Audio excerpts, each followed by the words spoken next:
Chapter 1. Leaves brushed J-Kit's pelt like falling snow. More crackled under paw, stiff with frost and so deep that he struggled with every step. An icy wind pierced his fur, still nursery soft, and made him shiver. "Wait for me!" he wailed. He could hear his mother's voice ahead, her warm body always a few steps out of reach. "You'll never catch it!" A high-pitched mew sliced into his dream, and J-Kit woke with a start. He pricked his ears, listening to the familiar sounds of the Bramble nursery. His sister and brother scrabbling in play. Ferncloud lapping her dozing kits. There was no snow now. He was in the camp, safe and warm. He could smell his mother's nest, empty but still fresh with her scent. "Oof!" He let out a gasp of surprise as his sister, Hollykit, landed heavily on top of him. "Watch out!" "You're awake at last!" She rolled off him and pushed her hind paws into his flank. With a leap, she twisted away and grasped for something just out of reach. Mouse.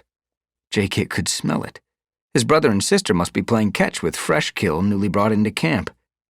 He sprang to his paws and gave a quick stretch that sent a shiver through his small body. "Catch this, J-Kit!" Hollykit mewed. The mouse whistled past his ear. "Slow slug!" she teased, as he turned too late to grab it. "I've got it!" Lionkit called. He pounced on the fresh kill, his paws thudding on the nursery's packed earth floor. J-Kit wasn't going to let his brothers steal the prize from him so easily. He might be the smallest in the litter, but he was fast. He leaped toward Lionkit, knocking him out of the way and stretching his forepaw to reach for the mouse. He landed in a clumsy skid and rolled over, feeling a jolt of alarm as he realized it wasn't moss underneath him, but the squirming warmth of Ferncloud's two tiny kits. Ferncloud gave him a shove, pushing him away with her hind paws. J-Kit gasped. "Have I hurt them?" "Of course not," Ferncloud snapped. "You're too small to squash a flea." Foxkit and Icekit mewled as she tucked them closer into her belly. "But you three are getting too rough for the nursery." "Sorry, Ferncloud," Hollykit mewed. "Sorry," J-Kit echoed, apologetic even though Ferncloud's comment on his size had stung him. At least the Queen's anger would not last. She would easily forgive kits she had suckled. When Squirrelflight's milk had not come, it was Ferncloud who had fed J-Kit, Hollykit, and Lionkit in the moons before Foxkit and Icekit were born. "It's about time Firestar made you apprentices and moved you to the apprentice den," Ferncloud meowed. "If only," Lionkit sighed. "It won't be long," Hollykit pointed out. "We're almost 6 moons old." J-Kit felt the familiar surge of excitement as he imagined becoming an apprentice warrior. He couldn't wait to begin his training. But without even seeing Ferncloud's face, he could sense the flicker of doubt that prickled through the Queen's pelt and knew that she was looking at him with pity in her eyes. His fur bristled with frustration. He was just as ready to become an apprentice as Hollykit and Lionkit. Ferncloud answered Hollykit, unaware that J-Kit had sensed her moment of unease. "Well, you're not 6 moons yet, and until you are, you can do your playing outside," she ordered. "Yes, Ferncloud," Lionkit replied meekly. "Come on, J-Kit," Hollykit called. "Bring the mouse with you." The branches of the bramble bush rustled as she slid out through the nursery entrance. J-Kit picked up the mouse delicately in his teeth. It was newly killed and soft, and he didn't want to make it bleed. They could have a good, clean game with it yet. With Lionkit close behind him, he scrabbled out after his sister. The barbs of the entrance tunnel clawed satisfyingly at his fur, sharp enough to tug at his pelt, but not so sharp that they hurt. Outside, the air smelled crisp and frosty. Firestar was sharing tongues with Sandstorm below High Ledge. Dustpelt sat with them. "We should be thinking about expanding the warrior's den," the Dark Tabby advised his leader.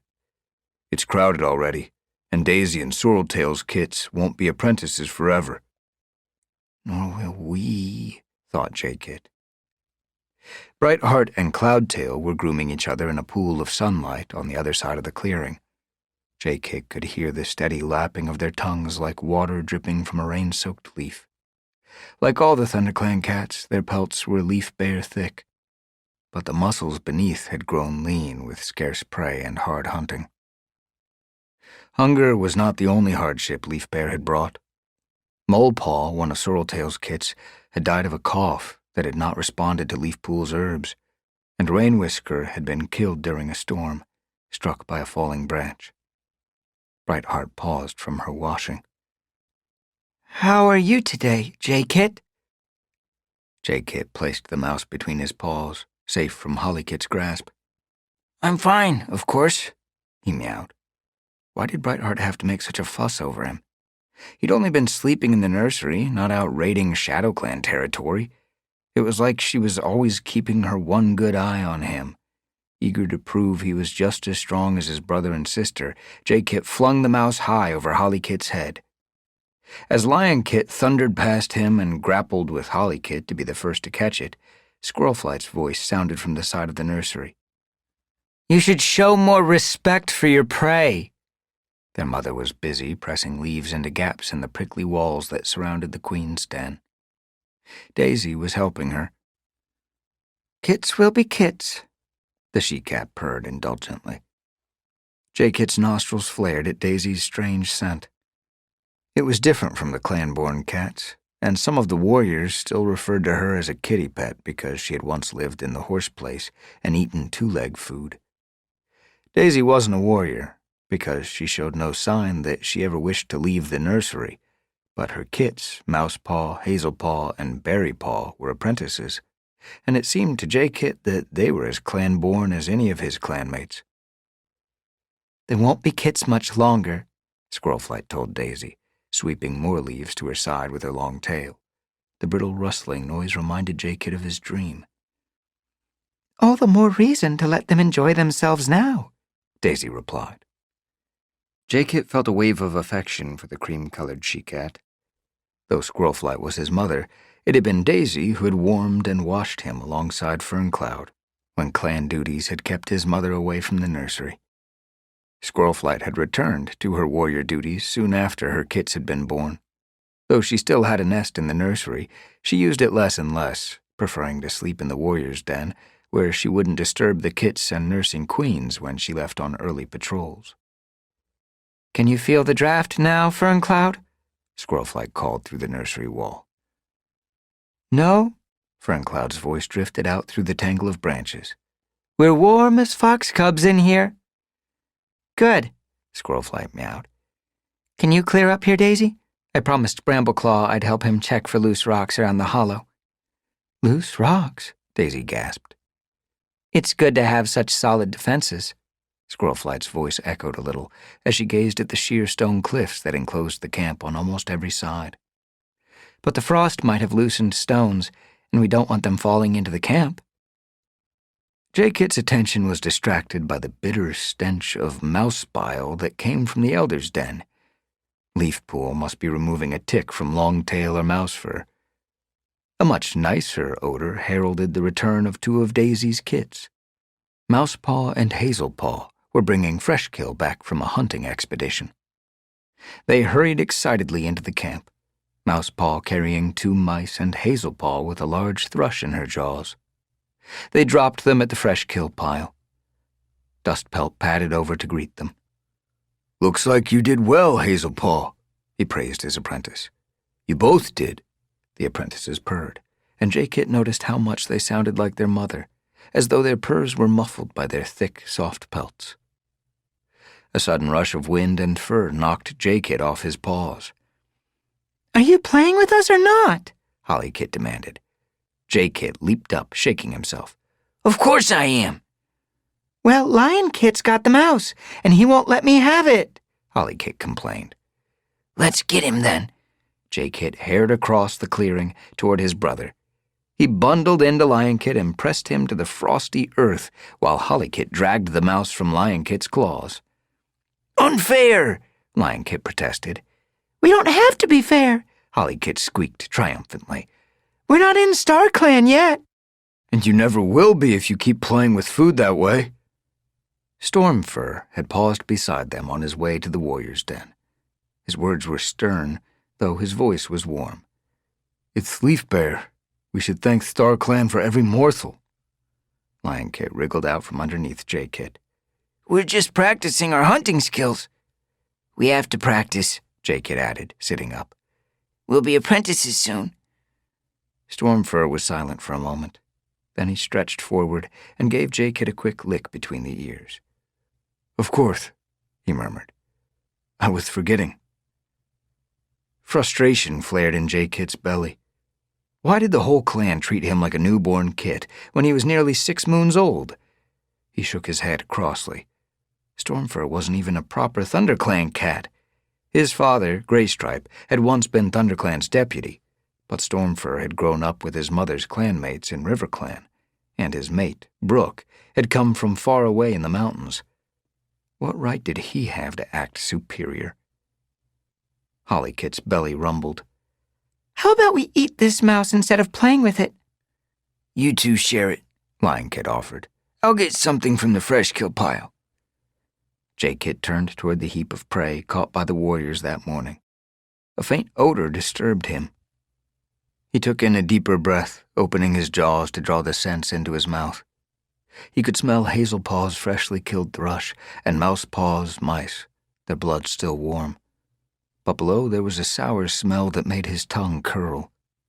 He padded past his brother, his tail held stiffly behind him. "What are you doing?" Lionkit asked. Jaykit didn't answer. He nosed his way in among the small dead bodies, caught hold of a wren and pulled it free. "Look!"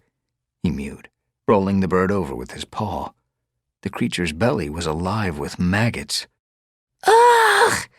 Hollykit squealed.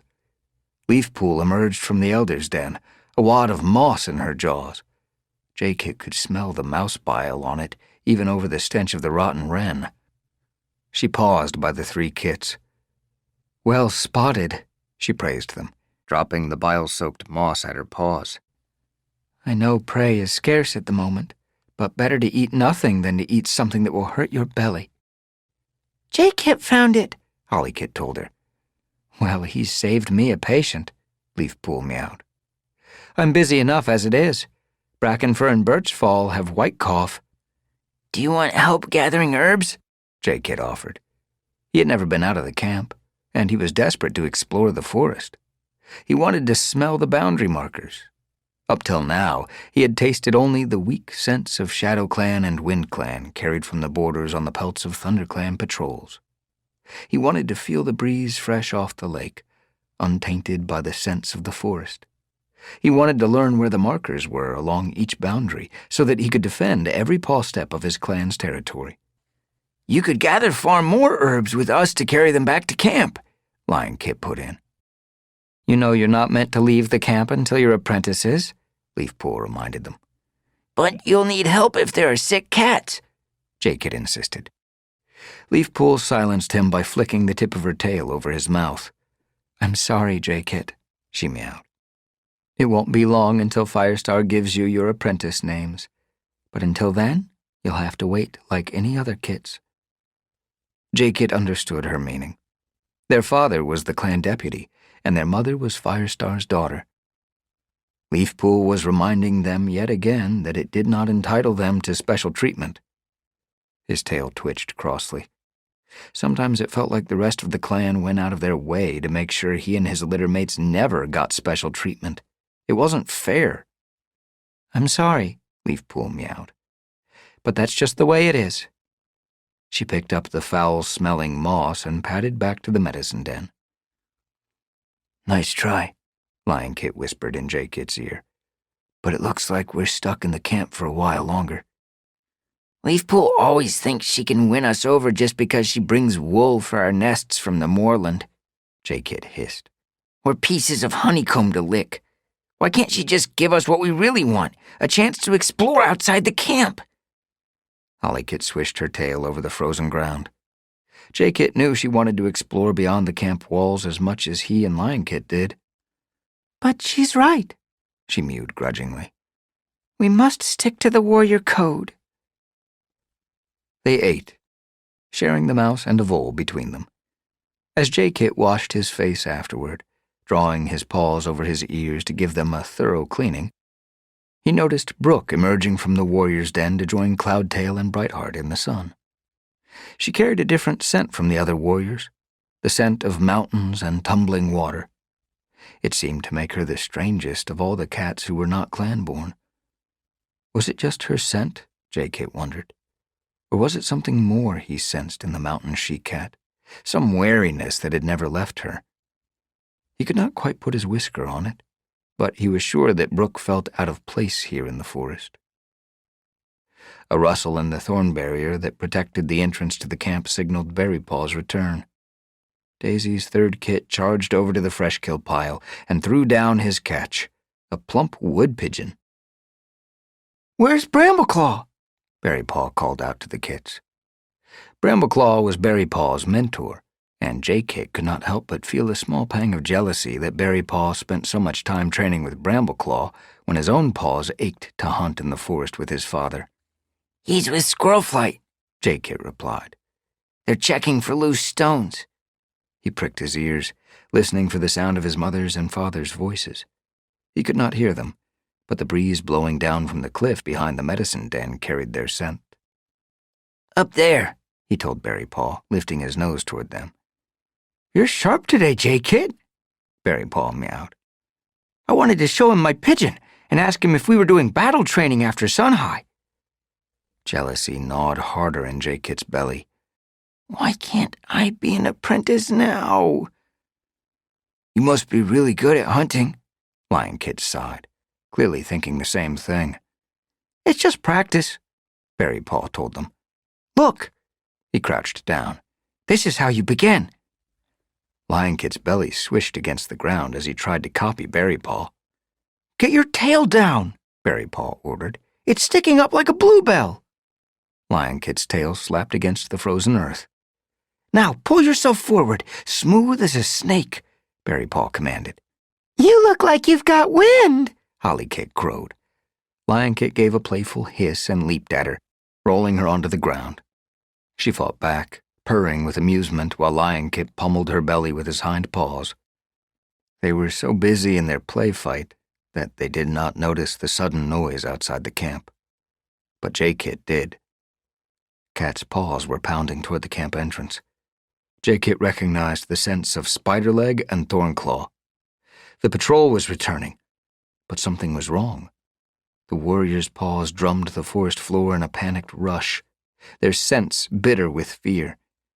Jay-Kit's fur stood on end as Spiderleg and Thornclaw burst through the entrance. Firestar and Sandstorm were on their paws in an instant. "What is it?" Firestar meowed.